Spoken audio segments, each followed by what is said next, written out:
नमस्कार, आप देख रहे हैं वीयू न्यूज़ पावर्ड बाय विनय उजाला। आइए नजर डालते हैं 27 जनवरी 2026 की प्रमुख खबरों पर।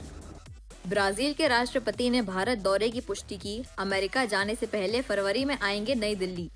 2027 तक रूसी गैस आयात पर पूरी तरह रोक। ऊर्जा निर्भरता खत्म करने को ईयू ने कानून पास किया। 20 और देशों ने ट्रंप के बोर्ड ऑफ पीस का किया समर्थन।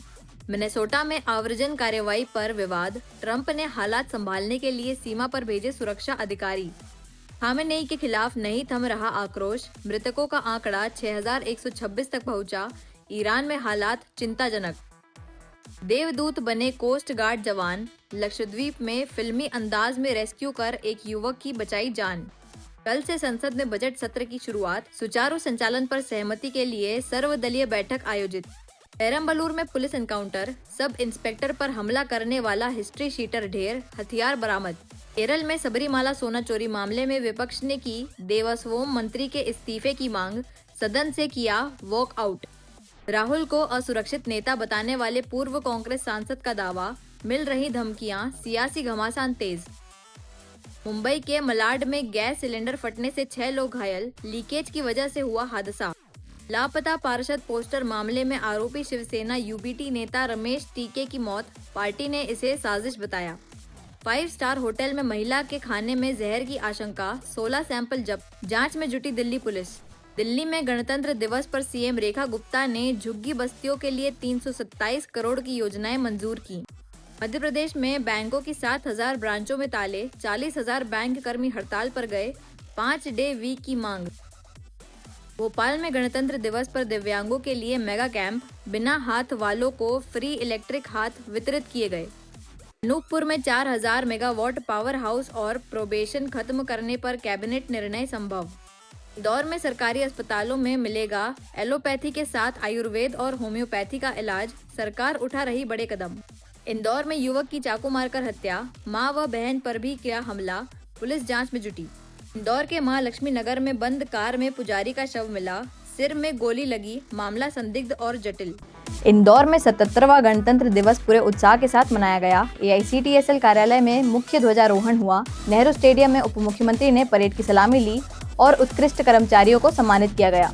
इंदौर में 77वां गणतंत्र दिवस पूरे उत्साह और गरिमा के साथ मनाया गया। नगर निगम का मुख्य ध्वजारोहण एआईसीटीएसएल कार्यालय में हुआ, जहां महापौर पुष्यमित्र भार्गव और निगमायुक्त क्षितिज सिंघल ने संयुक्त रूप से तिरंगा फहराया।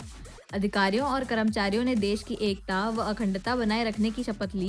कलेक्टर कार्यालय में कलेक्टर शिवम वर्मा ने ध्वजारोहण कर संवैधानिक मूल्यों को याद रखने का संदेश दिया। वहीं नेहरू स्टेडियम में आयोजित मुख्य समारोह में उप मुख्यमंत्री जगदीश देवड़ा ने ध्वजारोहण कर परेड की सलामी ली और मुख्यमंत्री का संदेश पढ़ा। समारोह में उत्कृष्ट कार्य करने वाले अधिकारियों और कर्मचारियों को सम्मानित किया गया। थोड़ा नीचे कर लो। नीचे करो यार, ये लाला तालियों की गूंज से इन झांकियों का स्वागत करें। गणतंत्र दिवस के पर्व है, आज आपको झंडा वंदन भी किया है। जोरदार तालियों से दोनों हाथों पर उठा के सबसे पहले तो आप सबको गणतंत्र दिवस की 77वां गणतंत्र दिवस है। इस 26 जनवरी गणतंत्र दिवस की आप सबको प्रदेशवासियों को बहुत बहुत बधाई, बहुत शुभकामनाएं। आज मुझे इंदौर शहर में आने का अवसर मिला। मैं यशस्वी मुख्यमंत्री जी को भी धन्यवाद दूंगा, बधाई दूंगा, और हमारे साथ में महापौर जी, जिला पंचायत अध्यक्ष जी, सभी हमारे जनप्रतिनिधि आज इंदौर शहर में आज ये झंडा वंदन का कार्यक्रम यहाँ पर हुआ है। बहुत ही हर्षोल्लास के साथ हुआ है। आज बहुत ही अच्छी हमारे यहाँ के बच्चों ने, स्कूल के विद्यार्थियों ने, बच्चों ने, बालिकाओं ने अच्छी प्रस्तुतियां दी है और हमारी परेड भी हमारी बहुत अच्छी हुई है। निश्चित रूप से इंदौर का बहुत गरिमामय कार्यक्रम होता है। निश्चित रूप से मैं इस अवसर पर आप सबको बहुत बहुत बधाई और शुभकामनाएं देता हूं और पूरे देश में ही, पूरे प्रदेश में यह हमारा 26 जनवरी का गणतंत्र दिवस हर्षोल्लास के साथ मनाया जा रहा है। बहुत बहुत धन्यवाद, नमस्कार।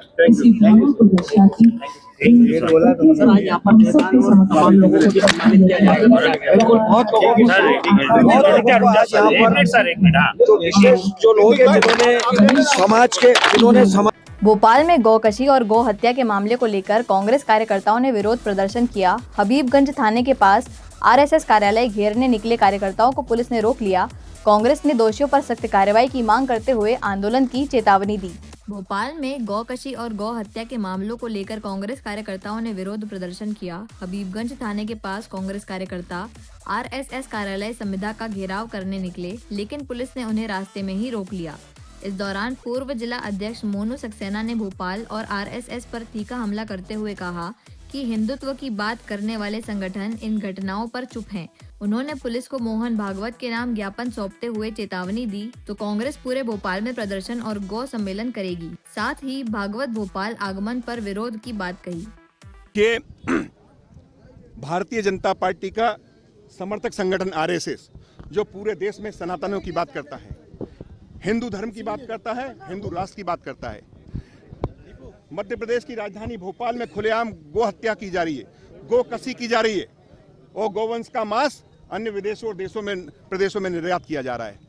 लेकिन नीचे से लेके ऊपर तक की सरकार, शीर्ष सरकार तक, मध्य प्रदेश में भारतीय जनता पार्टी की सरकार, भोपाल में नगर निगम की सरकार, भाजपा की सरकार और देश में नरेंद्र मोदी की सरकार, लेकिन गोवंश की हत्या की जा रही है लगातार और भारतीय जनता पार्टी की सरकार चुप्पी साधे हुए है, लीपापोती करने का काम कर रही है।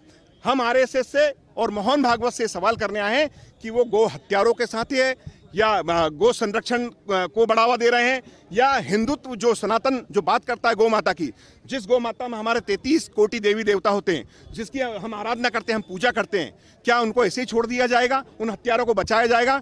मोहन भागवत को उस पूरे मामले में स्पष्ट करना चाहिए कि वो क्या कहना चाहते हैं। क्या भारतीय जनता पार्टी के उन बड़े नेताओं पर कार्रवाई नहीं होना चाहिए? अपने आप को सनातनियों का झूठा ढिंडोरा पीटने वाले, अपने आप को हिंदुत्व का प्रेमी बताने वाले, अपने आप को हिंदू राष्ट्र बताने वाले, लेकिन कहीं पर भी ये भारतीय जनता पार्टी के लोग इस पूरे मामले में दिखाई नहीं दे रहे हैं।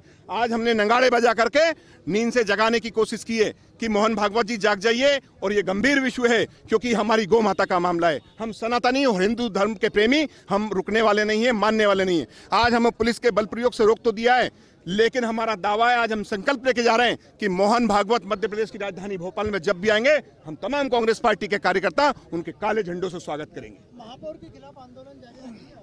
महापौर के खिलाफ ये आंदोलन रुकने वाला नहीं है। अभी महापौर के बंगले का भी घेरा होने वाला है और अभी जल्दी भोपाल में गोरक्षा सम्मेलन चालू होने वाला है। जगह जगह हम गोरक्षा सम्मेलन करेंगे, उसके माध्यम से हम लोगों को में जन जागृति लाएंगे और भारतीय जनता पार्टी की सरकार के खिलाफ में और आरएसएस के खिलाफ में जनता के सामने इनका चेहरा उजागर करेंगे। इंदौर के भागीरथपुरा में दूषित पानी से हुई मासूमों की मौत को लेकर युवा कांग्रेस ने सरकार पर हमला बोला।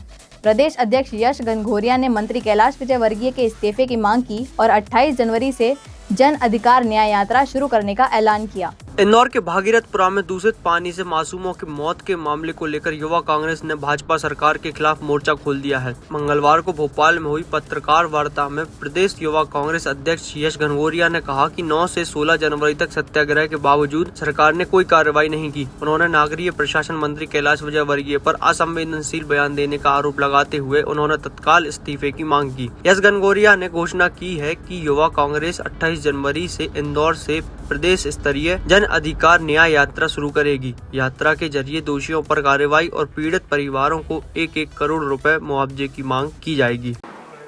इंदौर में जो हमारी जन अधिकार न्याय यात्रा निकाली जा रही है, ये हमारी शुरुआत है। इसके बाद जो जितनी भी हमारी जिला की जो हमारी युवा कांग्रेस की कमेटी है, वो प्रत्येक हर जिले में इस यात्रा को लेके जाएंगी, हर विधानसभा में लेके जाएंगे और जो भी जिलों के मुद्दे होंगे, चाहे वो अगर जोन के मुद्दे होंगे, सफाई व्यवस्था के मुद्दे होंगे, जल संबंधी मुद्दे होंगे या फिर हमारे बिजली संबंधी मुद्दे होंगे, तो इन सभी मुद्दों को लेके हम जिले में जाके इस लड़ाई को लड़ने का काम करेंगे। सर, आप जो इंदौर में यात्रा निकलेगी उसी के साथ जिले की यात्रा निकलेगी कि उसके क्रमबद्ध तरीके से हमारी यात्रा निकलेगी। इंदौर में हमारी यात्रा ये शुरुआत है, कल से हमारी यात्रा की शुरुआत है और फरवरी में मिड फरवरी में हमारी यात्रा तमाम जिलों में निकलना चालू हो जाएगी। हमारे सभी वरिष्ठ नेतागण, चाहे हमारे पीसीसी चीफ हों, चाहे हमारे CLP लीडर हों, चाहे हमारे युवाओं के प्रेरणा स्रोत जयवर्धन सिंह जी हों, नकुलनाथ जी हों, कमलनाथ जी हों, दिग्विजय सिंह जी हों, कमलेश्वर पटेल जी हों, विक्रांत भूरिया जी हों एवं तमाम हमारे AICC के भी जो हमारे वरिष्ठ साथी हैं, वो भी राष्ट्रीय नेतृत्व भी हमारी इस यात्रा में शामिल होगा। 28 से हमारी ये पद यात्रा 5 तारीख तक रहेगी। इंदौर में हमारी ये यात्रा का पहला क्रम है। उसके बाद में जो जितनी भी हमारी ज़िला की युवा कांग्रेस की कमेटियां हैं वो इस यात्रा को साप्ताहिक रूप से हर ज़िले में निकालने का काम करेंगे।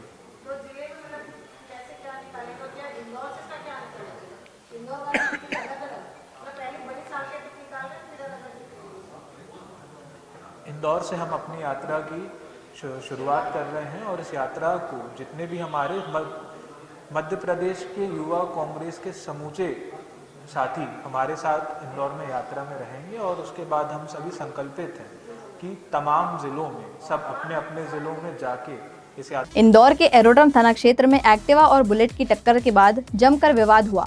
शुभम पैलेस कॉलोनी में एक युवक पर चाकू से हमला किया गया। इलाज के दौरान उसकी मौत हो गई। पुलिस ने 5 आरोपियों को गिरफ्तार कर जांच शुरू की है। इंदौर के एरोड्रम थाना क्षेत्र में एक्टिवा और बुलेट की टक्कर के बाद हुए विवाद में एक युवक की चाकू मारकर हत्या कर दी गई। शुभम पैलेस कॉलोनी में हुए इस विवाद में रिटायर्ड पुलिसकर्मी के बेटे संजय सिंह पर मोहित यादव और उसके साथियों ने हमला किया। गंभीर हालत में संजय को अस्पताल ले जाया गया, जहां इलाज के दौरान उसकी मौत हो गई।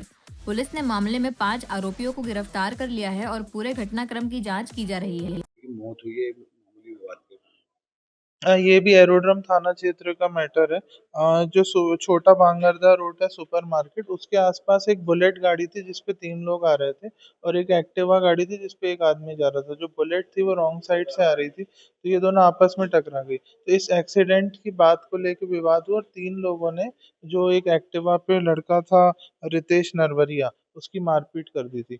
उसके बाद क्या हुआ कि इन लोगों ने रितेश ने भी अपने दोस्तों को बुला लिया और इन लोगों ने भी जो इसमें संजय सिंह थे उनने भी अपने भाई तेजपाल को बुला लिया। तो दोनों तरफ से 4-5 लोग इकट्ठे हुए और उसके बाद इन लोग का विवाद शुरू हुआ। तो इसमें जो मुख्य आरोपी था मोहित यादव, उसने इसमें चाकू निकाल के जो है संजय सिंह रावत है उनको पीछे से चाकू मारा है और उसी से उसके लंग्स में पंचर हुआ और लंग्स में पंचर होने के कारण संजय सिंह की दुर्भाग्यपूर्वक इसमें मृत्यु हुई है। इसमें टोटल 5 लोग स्पॉट पे थे। रितेश नरवरिया, मोहित यादव, ऋषभ वर्मा, पार्थ यादव और अनिकेत बैंस।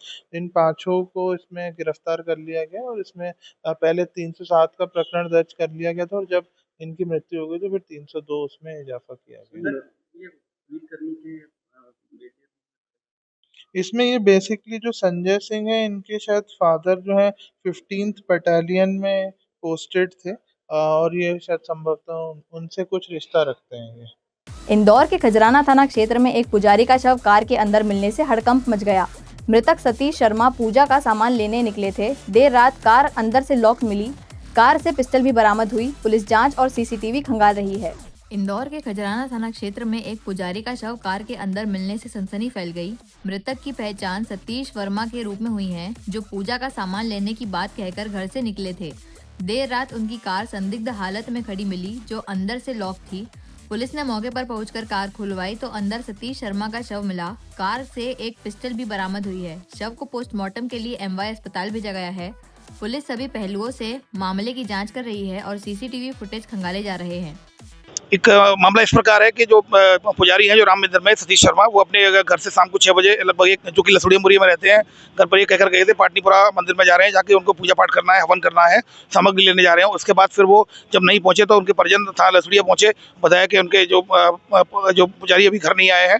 इस पर से जब ढूंढना शुरू किया गया तो रात को 2 बजे करीब एक जो महालक्ष्मी मंदिर है, महालक्ष्मी नगर जो कॉलोनी है, उसके सामने जो खाली मैदान है, थाना खजराना पड़ता है, वहाँ पर एक गाड़ी I-20 गाड़ी खड़ी हुई थी, जो कि अंदर से बंद थी। जब उसको कांच तोड़कर उसको जब निकाला गया तो वो वहाँ पर उस पर वो जो पंडित जो पुजारी थे सतीश शर्मा, उसकी डेड बॉडी मिली। और पास में ही पिस्टल मिली है, जो देसी पिस्टल थी। उसके प्रथम दृष्टया चूंकि गाड़ी अंदर से बंद थी और चाबी भी इसके पास थी और गाड़ी का जो शीशा तोड़कर उनको बाहर निकाला गया, तो प्रथम दृष्टया ये आत्महत्या का मामला प्रतीत होता है। इसमें फिलहाल मर्ग कायम कर लिया गया थाना खजराना ने, उसकी जाँच की जा रही है। प्रारंभिक तौर पर 2 एंगल सामने आ रहे हैं, जिसमें कि लेन देन का मामला हो सकता है, प्रेम प्रसंग का भी मामला हो सकता है। फिलहाल मर्ग कायम कर लिया गया। आए हुए तथ्यों के आधार पर वैधानिक कार्रवाई की जा रही है। परिवार से बातचीत जैसा कि मैंने बताया, प्राथमिक जांच पर जिस तरह से अभी 2 एंगल में जांच चल रही है अभी, और जांच पूरी तरीके से जांच करने के बाद ही स्पष्ट रूप से कुछ कहा जा सके। इंदौर के एरोड्रम थाना क्षेत्र में सिरफिरे प्रेमी वेदांश सोलंकी ने लिव इन में रह रही युवती, उसकी मां और भाई पर चाकू से हमला किया। भाई विधान की इलाज के दौरान मौत हो गई, जबकि मां बेटी गंभीर रूप से घायल हैं। पुलिस जांच जारी है। इंदौर के एरोड्रम थाना क्षेत्र में एक सिरफिरे प्रेमी ने सनसनीखेज वारदात को अंजाम दिया। लिव इन रिलेशन में रह रही युवती के घर पहुंचकर आरोपी वेदांश सोलंकी ने युवती, उसकी मां और भाई पर चाकू से हमला कर दिया। हमले में युवती के भाई विधान की इलाज के दौरान मौत हो गई, जबकि युवती और उसकी मां गंभीर रूप से घायल हैं। वारदात के बाद आरोपी ने खुद को भी चाकू मार लिया। सभी घायलों को एमवाई अस्पताल में भर्ती कराया गया है। पुलिस ने हत्या का मामला दर्ज कर जांच शुरू कर दी है। एरोड्रम में एक हत्या की घटना वारदात हुई है, जिसमें कि जो आरोपी है वेदांत सोलंकी एक लिविंग रिलेशन में एक लड़की के साथ था। उसकी फ्रेंडशिप थी। उसके बाद कल रात्रि में वो अचानक 9:30 बजे उसके घर पहुंचा और उसके द्वारा चाकू से धारदार हथियार से उसके भाई को और उसकी मां को चोट पहुंचाई। इनको हॉस्पिटल ले जाया गया तो भाई को मृत घोषित कर दिया गया और इसमें हत्या के प्रयास का मुकदमा पंजीबद्ध किया गया है। इसमें जो वेदांत सोलंकी है उसने भी अपने आप को चाकू से चोट पहुंचाकर और उसकी आंतड़ी भी बाहर आ गई है। उसको भी हॉस्पिटलाइज कराया गया है। उसका भी इलाज चल रहा है। आरोपी हिरासत में हत्या का प्रयास का मुकदमा दर्ज कर लिया गया है। इसमें यह समझ में आ रहा है कि परसों ये लोग थाने गए थे, दोनों में झगड़ा हुआ था, लिविंग रिलेशन में रहे थे, समझाने के लिए, और फिर दोनों ने लिखित में आवेदन भी दिया था। कोई कार्रवाई नहीं चाहते और इसके द्वारा माफी मांग ली गई थी। लेकिन फिर अचानक कल इसके द्वारा शाम को घर पहुंचकर और रात को घर पहुंचकर इस तरह की वारदात की। फिलहाल आरोपी हिरासत में है। बाकी उसकी क्या स्थिति है उसमें? अभी फिलहाल जो आरोपी है वो अभी गंभीर हालत में है। बाकी उसकी मां खतरे से बाहर है। ऐसे ही खास खबरों के लिए बने रहिए हमारे साथ वीयू न्यूज़ पर, पावर्ड बाय विनय उजाला।